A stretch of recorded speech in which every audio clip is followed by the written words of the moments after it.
ada filosof namanya Leibniz. Leibniz ini punya pandangan bahwa Tuhan itu pasti maha bijaksana, Tuhan itu pasti maha kuasa, Tuhan itu pasti maha baik. Mengapa sih kok Tuhan tidak menciptakan dunia ini sempurna, baiknya paripurna tuntas? Katanya Leibniz, enggak, Tuhan tidak akan menciptakan dunia yang sempurna seperti itu, karena satu-satunya yang sempurna hanya Tuhan itu sendiri. Loh, kalau begitu Tuhan memang sengaja menciptakan dunia yang tidak sempurna, iya. Tapi jangan khawatir, dunia yang diciptakan oleh Allah, yang diciptakan oleh Tuhan ini adalah dunia terbaik yang mungkin ada. Atau kalau pakai bahasa lain mungkin, dunia ini dunia yang paling sempurna dalam konteks ketidaksempurnaan. Jadi ini filosof namanya Leibniz yang bilang begitu. Jadi Allah itu pasti baik, pasti bijaksana, pasti maha kuasa. Mengapa kok Allah tidak menciptakan dunia ini yang sempurna saja? Allah kan baik, maha kuasa. Tidak, karena yang sempurna hanya Allah. Kemudian, tapi kita tidak usah khawatir. Dunia yang tidak sempurna ini adalah dunia yang terbaik, yang mungkin ada. Nah, katanya Leibniz kemudian, loh kok katanya terbaik yang mungkin ada, tapi banyak hal yang kacau, banyak hal yang merusak, banyak kejahatan di dunia ini. Katanya Leibniz, enggak. Segala hal ada alasannya. Segala hal ada hikmah baiknya. Hanya saja kadang-kadang kita tidak menemukan kebaikan itu dengan jangkauan akal kita sekarang. Segala peristiwa yang terjadi punya kandungan kebaikan, hanya saja kadang-kadang kita tidak nyampe. Nah, ini perspektifnya Leibniz untuk mendukung teori kita yang pertama tadi, bahwa hakikat bencana adalah kebaikan. Cuma perspektifnya Leibniz ini mendapat tandingan dari filosof juga namanya Voltaire. Ada salah satu puisi dari Voltaire yang terkenal sekali. Katanya Voltaire, Leibniz tak menunjukkan kepadaku di semesta yang konon paling bagus ini, benarkah ada alasan yang tak terlihat hingga keadaan kacau tak kunjung berhenti, dan ada yang tak berdosa menanggung malang. Jadi Voltaire ini mengkritik Leibniz yang menganggap bahwa segala yang terjadi itu pasti baik. Dasarnya Voltaire, mbok yo lihat kenyataannya. Katanya semesta ini paling bagus, tapi kok rasanya kacau terus. Katanya dunia ini paling sempurna meskipun dalam ketidaksempurnaan, tapi kok yo banyak orang yang tidak berdosa, yang susah. Nah, itu kritiknya Voltaire. Voltaire ini memang cara pikirnya agak kritis, sinis pada filosof-filosof tertentu. Masih saya ingat Voltaire ini pernah debat tentang bencana alam juga dengan Rousseau. Mungkin teman-teman kalau tentang Voltaire dan Rousseau sendiri-sendiri bisa dicek di ngaji filsafat sebelumnya. Jadi Voltaire sama Rousseau ini geger debat tentang bencana alam saat itu. Jadi ada tsunami dan gempa bumi dahsyat yang terjadi di Portugal, Lisbon. Jadi satu ketika tanggal bulan November tahun 1755 itu di Portugal, itu para penduduknya sedang memperingati hari arwah. Jadi mereka bikin perayaan di gereja-gereja. Sekitar jam 9 pagi, tiba-tiba ada bencana besar. Ada gempa, diawali dari gempa, rumah-rumah bergetar, kemudian tembok-tembok runtuh, bangunan-bangunan ambrol. Gempa besar ini sekitar 6 menit terjadinya. Nah, kabarnya ada 30-an gereja yang ambruk. Nah, korbannya banyak. Setelah gempa terjadi, mirip di Aceh dulu, terus datang tsunami. Setelah tsunami selesai, terjadi kebakaran besar-besaran di ibu kota Portugal, di Lisbon saat itu. Nah, dalam ceritanya itu ya sekitar puluhan ribu warga tewas. Kemudian 80% bangunan di sana ambruk. Nah, yang dilihat oleh Voltaire ini loh. Ada 30 gereja ambruk. Sementara gubernur, jadi rumahnya gubernur, apa kalau sekarang kantornya gubernur saat itu, yang banyak dikritik orang karena suka korupsi, malah tidak ambruk. Ini Voltaire menertawakan orang-orang tertentu yang kita kan sering kalau ada bencana, ada gempa itu, wah seluruh desa ambruk kecuali masjid A, masjid B, kita sering begitu. Nah, ini dulu terjadi di Portugal itu, jadi 30 gerejanya ambruk, tapi rumahnya gubernur yang suka korupsi malah tidak ambruk. Nah, itu surat-suratan lah, saling menjelek-jelekkan, saling menjatuhkan antara Voltaire sama Rousseau. Jadi memang gayanya Voltaire memang seperti itu. Jadi dia juga mengkritik Leibniz bahwa mana sih alam semesta yang katanya baik atau terbaik itu. Wong yang saya lihat banyak orang tak berdosa, kesulitan, keadaan kacau, menyusahkan semua orang. Ya kalau kita lihat dari dua orang ini, Voltaire sama Leibniz, Leibniz masuk melihat pola-pola rasional dan hikmah rahasia dari bencana. Sementara Voltaire melihat aspek yang kelihatan saja. Jadi Voltaire melihat aspek yang terlihat saja. Maka kita ya monggo mau ikut gayanya Voltaire apa gayanya Leibniz. Mau hanya melihat yang tampak saja, segala kekacauan, segala penderitaan, atau ada melihat pola-pola rasional, pola-pola spiritual, pola-pola transendental yang ada di balik bencana. Oke. Nah, dengan gaya yang agak mirip, di situ saya bawa sebuah quote dari Stephen Hawking. Ini saintis filosof yang terkenal sekali di abad 21. Jadi katanya Hawking, ya memang hidup di bumi ini itu adalah ever increasing risk of being wiped out by a disaster. Katanya Hawking, hidup di bumi ini memang penuh dengan resiko tersapu oleh bencana. Such as sudden global nuclear war. Jadi misalnya perang nuklir yang terjadi tiba-tiba. A genetically engineered virus. Virus yang dibuat secara genetik, jadi virus-virus buatan. Saya tidak tahu, kemarin-kemarin kan ada yang punya pendapat bahwa corona ini sebenarnya virus buatan. Jadi genetically engineered virus.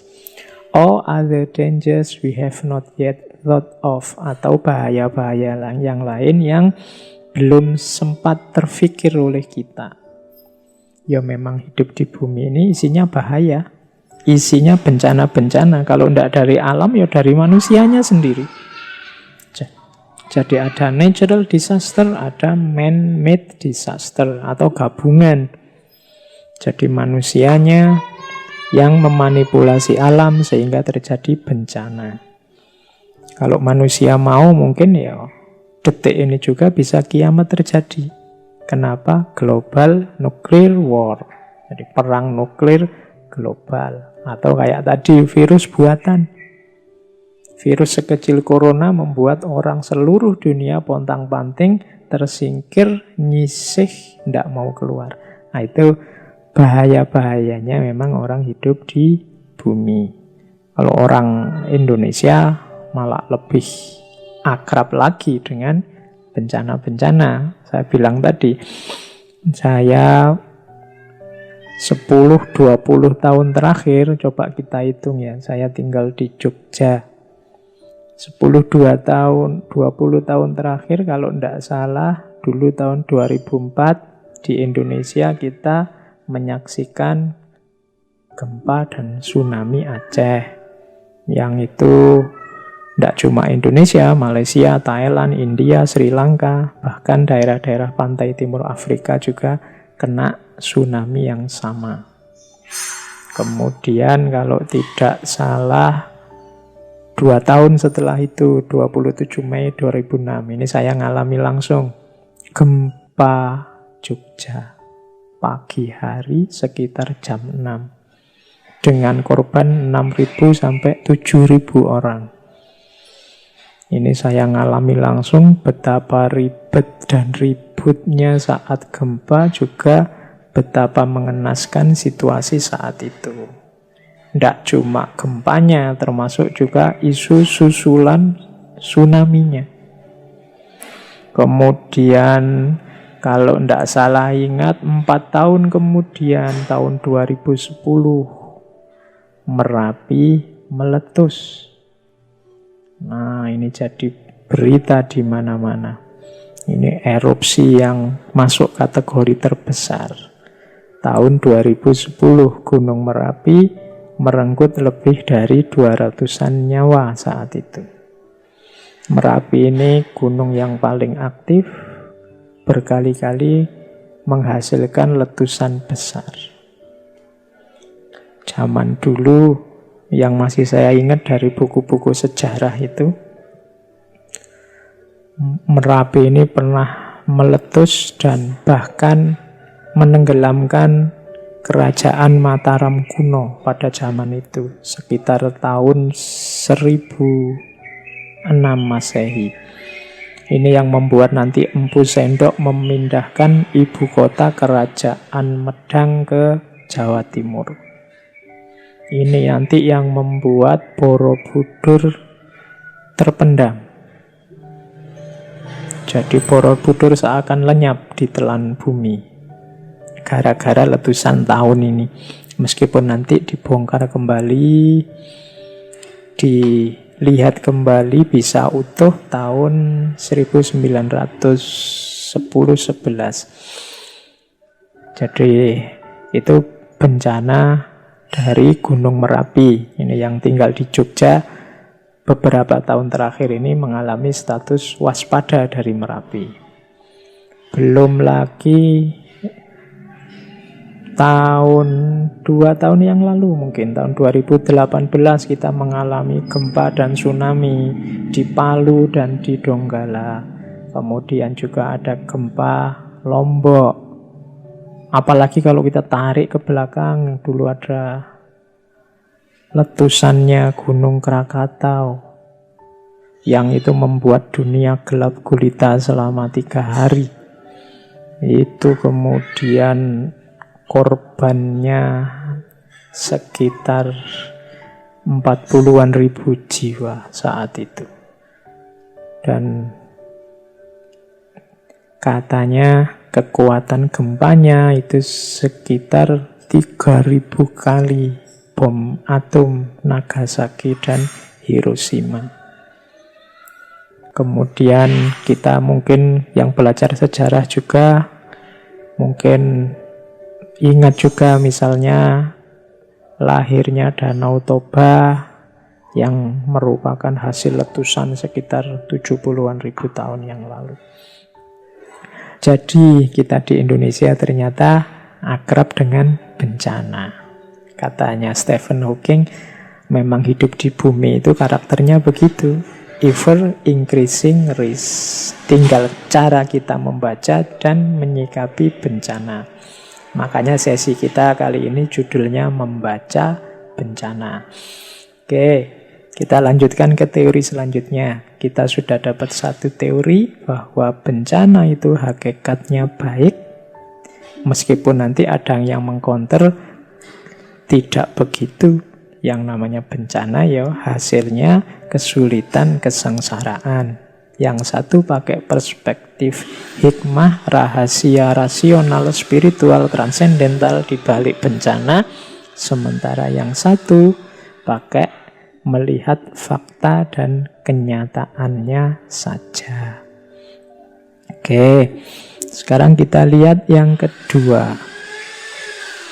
Ada teori selanjutnya, ada perspektif selanjutnya yang menyatakan bahwa kalau untuk hari ini, kalau untuk saat ini, yang disebut bencana alam murni, itu ya sudah tidak ada.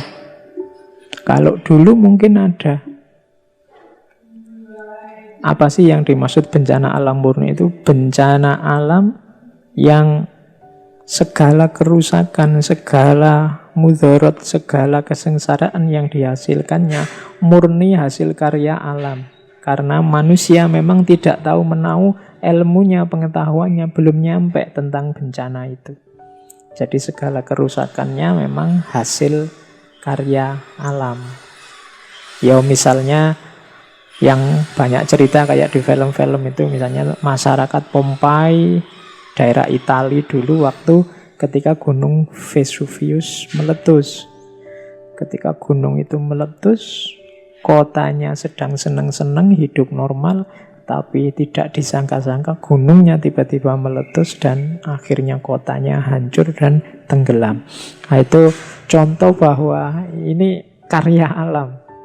Tapi untuk hari ini, katanya perspektif ini, tidak bisa lagi seperti itu. Pengetahuan manusia sudah sampai pada titik untuk bersiap-siap untuk memahami tabiat alam, sehingga mereka bisa melakukan antisipasi-antisipasi, melakukan persiapan-persiapan, respon-respon, sehingga bencana alam tidak melahirkan korban yang besar, tidak melahirkan kesengsaraan yang luar biasa. Jadi, menurut perspektif ini, parah atau tidaknya bencana itu tidak pada alamnya, tapi pada keputusan manusianya. Baik secara teknis maupun secara mental. Secara teknis itu ya misalnya kita yang di Indonesia ini belajar untuk mitigasi bencana, memahami bahayanya, memahami resikonya, melakukan tindakan-tindakan pencegahan, memposisikan diri dalam kesiapsiagaan, membangun teknologi peringatan dini, teknologi tanggap darurat, kemudian merancang rehabilitasi, rekonstruksi, dan macam-macam. Itu menunjukkan bahwa kita bisa menentukan seberapa parah akibat dari bencana alam. Kalau itu secara teknis. Ada juga secara mental. Secara mental itu bencana tinggal bencana, kita sikapi, kita atasi tanpa harus panik, tanpa harus stres, tanpa harus melakukan hal-hal yang merusak dan sebagainya. Nah, itu nama lainnya mental kita siap. Jadi ini perspektif selanjutnya menghadapi bencana adalah bencana alam itu sebenarnya tidak ditentukan oleh bencana itu sendiri skala kerusakannya, tapi keputusan manusia juga ikut menentukan seberapa parah bencana itu bisa mempengaruhi manusia. Jadi ini teori kedua. Mungkin corona ini menyusahkan kita, membuat kita tidak bisa keluar rumah, membuat kita tidak bisa kemana-mana. Yang siswa tidak bisa sekolah, yang mahasiswa tidak bisa kuliah. Tapi tidak apa-apa, kita sudah siap kok. Kita sudah punya perangkat untuk mengatasi itu. Kita bisa belajar jarak jauh, kita bisa kuliah jarak jauh. Kita sudah punya alat untuk melakukan itu. Nah, ini namanya keputusan manusia menentukan seberapa parah bencana mempengaruhi kita. Jadi ini teori kedua. Kalau tadi yang pertama bilang bahwa bencana itu pasti baik, tidak usah khawatir meskipun ada yang kontra. Yang kedua bilang bencana itu dia baik atau tidak, sangat merusak atau tidak, itu kuncinya ada pada manusia. Baik secara teknis maupun secara mental. Makanya di situ saya bawa quotes, we cannot stop natural disasters, but we can arm ourselves with knowledge. Jadi kita tidak bisa menghentikan bencana alam, tapi kita bisa mempersenjatai diri kita dengan pengetahuan. So many lives wouldn't have to be lost if there was enough disaster preparedness. Sehingga banyak hidup tidak harus hilang kalau ada kesiapan yang cukup menghadapi bencana. Jadi ini quotes-nya, bencana itu kuncinya ada pada manusianya. Apakah dia akan merusak dengan hebat atau tidak terlalu merusak. Nah, ini perspektif kedua, pandangan kedua tentang bencana. Oke, kita lanjutkan. Sekarang kita lihat pandangan yang lain, perspektif yang lain. Perspektif yang ketiga tentang bencana. Perspektif yang ketiga ini agak berbeda dengan perspektif yang kedua tadi. Perspektif yang ketiga ini melihat bencana dalam hal subjektivitas alam. Nah, ini istilah-istilah yang khas filsafat ini. Ini memahaminya kalau serta-merta biasanya agak sulit, agak membingungkan. Oke, pelan-pelan ya kita pelajari. Jadi ini perspektifnya biasanya disebut antroposentrisme melawan kosmosentrisme. Pusatnya pada manusia atau pusatnya pada kosmos, pada alam. Jadi pertama-tama awalnya begini. Manusia hari ini yang kita sebut manusia modern itu kan cara berpikirnya antroposentris. Cara berpikir antroposentris itu antropos itu manusia, sentris itu pusat. Antroposentris berarti pusatnya ada pada manusia. Jadi antroposentrisme itu melihat manusia adalah pusat segalanya, atau homo mensura. Jadi manusia mengklaim diri sebagai satu-satunya makhluk hidup yang berkesadaran. Jadi manusia mengklaim bahwa satu-satunya yang berkesadaran. Berkesadaran itu berarti mengerti keberadaan dirinya. Jadi berkesadaran berarti punya kemampuan untuk jadi subjek. Jadi manusia modern itu merasa bahwa di antara semua makhluk, di antara semua hal di dunia ini, satu-satunya subjek, satu-satunya yang berkesadaran hanya dirinya. di luar manusia hanya objek. Ini namanya antroposentrisme. Pusatnya ada pada manusia. Jadi manusia melihat segala yang di luar dirinya hanya objek, hanya pelengkap. Binatang, tumbuhan, alam semesta, benda-benda, dan segala sesuatu dipandang oleh manusia ada dan hadir untuk melengkapi kehidupan manusia saja. Sehingga kemudian satu-satunya subjek hanya manusia, yang lain objek. Nah, ini nanti menghasilkan eksploitasi, menghasilkan kesewenang-wenangan manusia terhadap alam. Di slide ini saya contohkan misalnya kebun binatang. Di kebun binatang itu karena intervensi manusia, maka hewan-hewan, binatang-binatang dipisahkan dari habitat aslinya, dibikinkan kandang dari besi, dipertontonkan. Nah, itu salah satu contoh bahwa manusia yang memposisikan dirinya sebagai satu-satunya subjek. Yang lain hanya objek untuk kepentingan, kesenangan, dan kebutuhan manusia. Nah, ini nanti tema tersendiri atau teman-teman silahkan balik ke belakang kajian-kajian era Renaissance of Klarung Humanisme. Itu nanti awal mula kenapa manusia punya pandangan antroposentris. Nah, hubungannya apa sama bencana? Bencana alam yang manusia dibuat kacau, dibuat susah, dibuat sengsara oleh alam. Sebagaimana penjelasan-penjelasan di depan, bencana alam ini seakan-akan menyangkal superioritas manusia. Jadi manusia yang merasa diri bisa mengatur, menata, mengeksploitasi, memerah, menyewenang-wenangi alam, sekarang dijawab oleh alam, katanya siapa?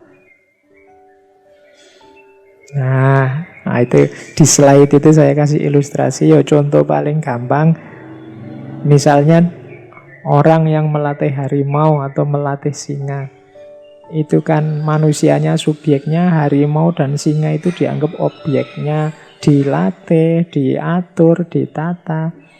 Seolah-olah mereka tidak punya kesadaran akan hidupnya sendiri dan manusialah yang mengatur, menata hidupnya. Tapi suatu ketika, jangan salah, tiba-tiba saja harimau dan singa itu bisa menerkam yang punya, menerkam yang melatih.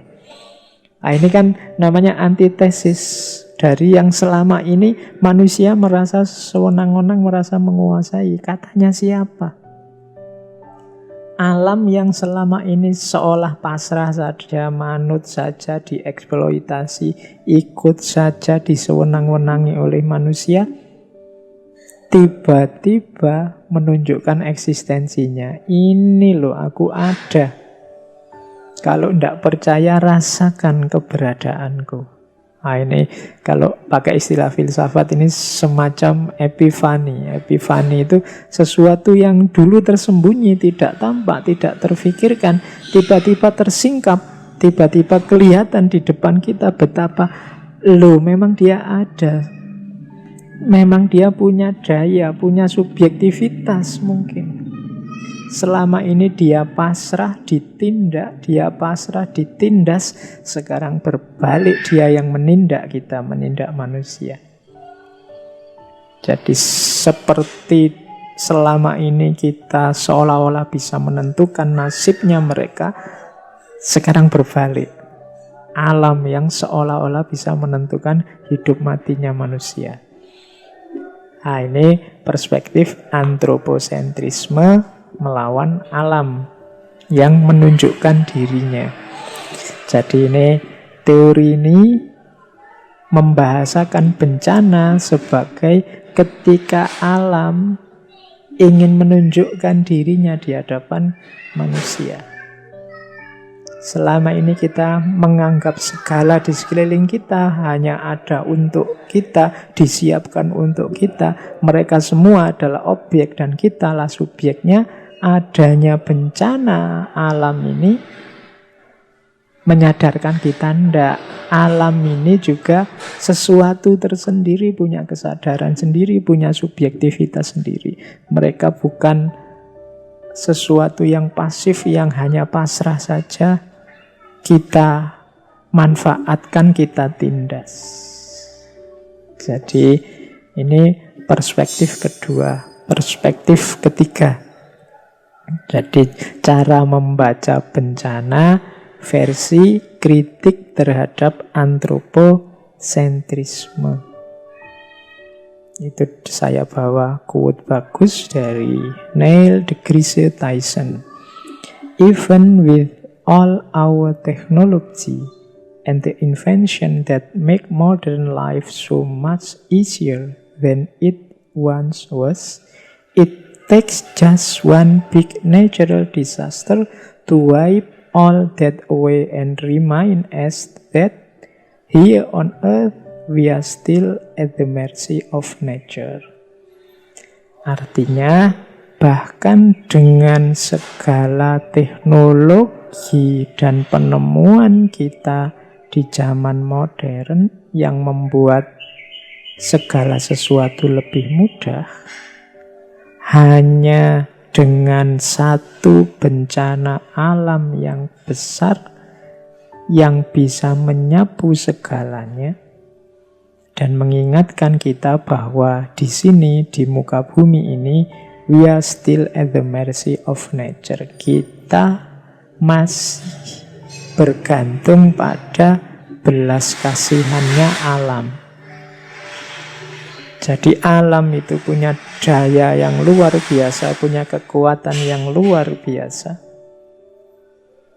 Kita manusia yang selama ini sombong, merasa besar, merasa punya daya dengan segala teknologi dan temuan kita, jangan lupa kalau alam sudah kehilangan sayangnya pada kita, kalau alam sudah kehilangan kasihannya pada kita, hanya satu bencana saja akan menghabiskan kita semua. Jadi katanya Neil deGrasse Tyson ini, we are still at the mercy of nature. Kita masih berada, masih bergantung pada belas kasihnya alam. Maka berterima kasihlah pada alam, terima kasihlah pada Allah yang tidak menghilangkan kesabarannya alam di hadapan kita.